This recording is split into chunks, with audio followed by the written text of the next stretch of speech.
kesekian kalinya, wacana pembatasan sosial berskala besar atau PSBB akan diketatkan di ibu kota Jakarta kembali mengemuka. Alasannya tak lain tak bukan adalah pandemi COVID-19 yang masih merajalela. Kita akan lihat nanti dalam beberapa hari ke depan, setelah tanggal 3 nanti, apakah dimungkinkan nanti Pak Gubernur nanti akan meminta kejaran, apakah dimungkinkan ada emergency publik atau lain, nanti kita akan lihat sesuai dengan fakta dan data. Ya. Inilah dasar keputusan Pemda DKI untuk kembali menarik rem darurat. Per 29 Desember 2020, kasus COVID-19 di ibu kota mulai mendekati angka 200.000 kasus dengan tingkat kematian 1,8%. Jika dipantau secara harian, kasus di DKI pun cenderung menjadi penyumbang terbesar kasus COVID-19 nasional dengan menambahkan rata-rata 2.000 pasien setiap harinya. Konsekuensi dari melonjaknya penderita COVID-19 adalah makin minimnya kapasitas ruang isolasi maupun tenaga medis yang harus menangani pasien.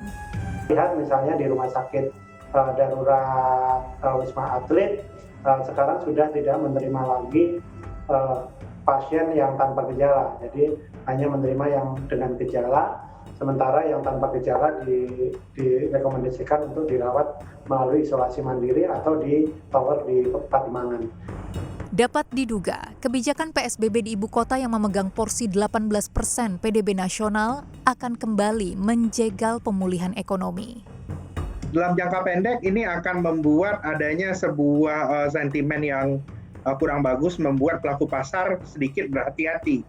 Tapi kita harus ingat juga bahwa untuk memperbaiki ekonomi kita secara material, kita lihat apa yang sudah dilakukan oleh China yang sudah melakukan pengetatan dalam waktu yang cukup lama. Sebelumnya ekonominya akan rebound sangat cepat.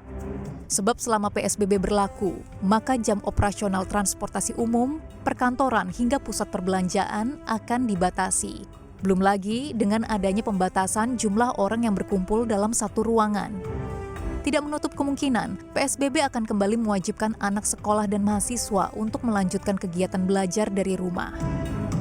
Kalau sudah begini, pengusaha pun harus kembali berlapang dada dan mengkalkulasi lagi potensi rugi yang diderita.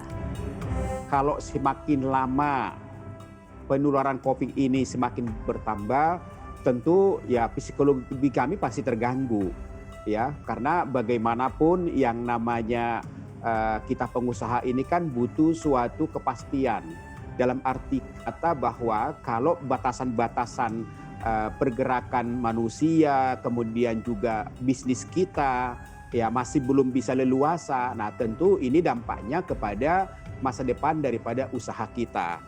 Harus diakui tidak semua wilayah memiliki mekanisme yang ampuh untuk mengendalikan wabah COVID-19, seperti yang dilakukan oleh Selandia Baru, China, maupun Vietnam. Jika demikian, mau tak mau, vaksin menjadi tumpuan harapan untuk memasuki babak baru dalam drama pandemi COVID-19 ibu kota. Karena tak akan bisa menghentikan penyebaran pandemi dalam jangka waktu lama jika ekonomi harus dibiarkan merana. Tim Liputan CNBC Indonesia.